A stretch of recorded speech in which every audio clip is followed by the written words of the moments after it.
What up, YouTube? It's Maritimespook coming at you. Just a little unboxing video.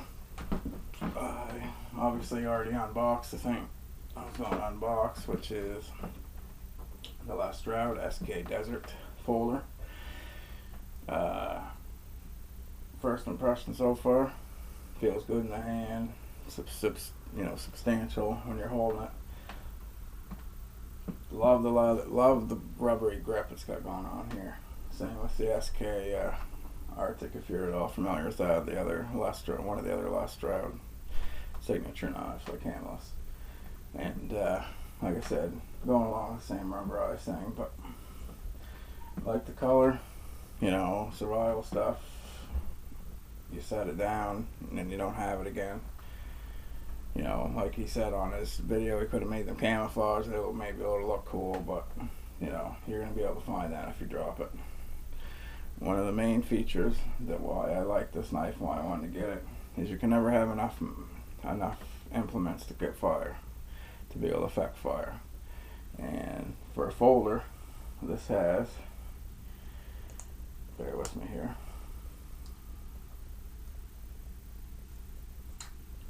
little small fire steel with it. Now, not the most substantial fire steel, not the biggest and baddest, I guess, on the block for fire steel, but a fire steel nonetheless. Got a groove cut in the top right there for the fire steel itself.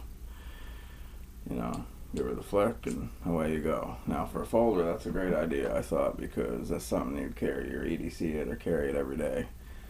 And you know, usually your folder is what you do that with. Well, having the fire steel incorporated into it, then you pretty much always got surefire when you need it, right on your person. Which I usually always have a couple lighters and, you know, something anyway to get fire going. But you know, if you had to run out the door or just happen to only have your EDC, your knife, which I'm going to be carrying this a lot to give you guys a good review on it, you've got fire. So, and it just slides back in to place like so. It's in there really tight too. I was wondering about that when I first was going to unbox it, if it was going to be loose in there or anything, but it's tight in there. That's not going nowhere when the fire steel's in there. A little comparison. Here's the Bear Grylls Pocket Scout. Good knife. I've had it for over a year now and beat the crap out of it.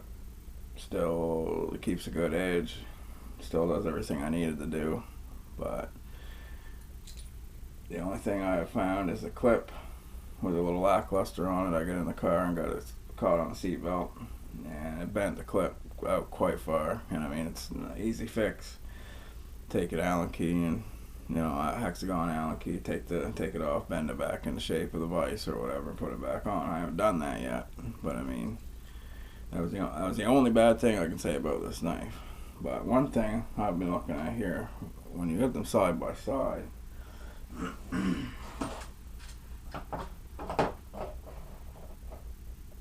last Stroud knife is a bigger, substantial looking knife. It, like as I said, it's, you know, it's bigger. It's got more.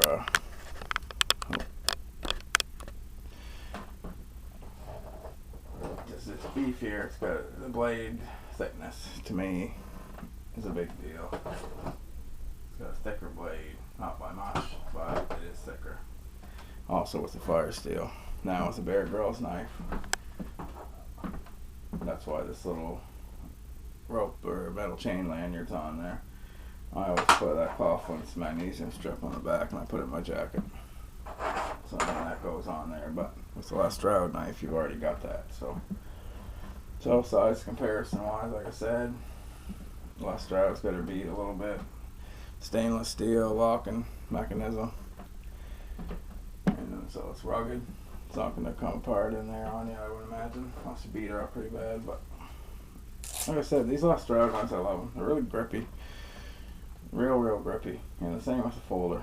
And no, I really like them. But this isn't really a review. It was more, like I said, an unboxing, because I haven't used it. It hasn't had any dirt time or anything like that on it. So once it does, I'll be able to swing back in here and do another video up and let you know how it worked out. Bear Grylls knife's already proven. I don't care what anyone says. For about a $30 knife here in Canada, I recommend it to anybody. I really would. I really would. That's a good knife. I like that knife. But wanted the last Stroud one for a while. Girlfriend kind of gave it to me for an early present, along with the tripod that the camera's on. But she got a $600 tablet, so it sort of evens out with the tripod and the knife so far. Anyways, guys, it's Maritimespook, and one other little small tidbit I'm going to add to this video is my friend Greg and I. He has an ongoing thing that's been going on with him. And we're going to do, I think, a 3-part series on what's been going on. I'm not going to go into a lot of detail. We'll just have to say it has to do with wildlife and has to do with, the woods. So we're going to be out in the woods getting some dirt time. I'll get a chance to try out that and use my SK, my Arctic more. I love that knife. That is field tested. And I should have had the camera with me while I was testing it, and I will. So I think I'll do sort of a little review on the SK Arctic again, and do a review on the folder as well when I'm out in the field. But anyway, like I said, 3-part series is going to be coming up with my friend Greg and I. It's going to be pretty informative. So I know I don't have a lot of videos on my channel, but quite soon I hope to change all that. So show you what's going on in my neck of the woods. Anyway, this is Maritimespook signing off. Keep your stick on the ice, boys.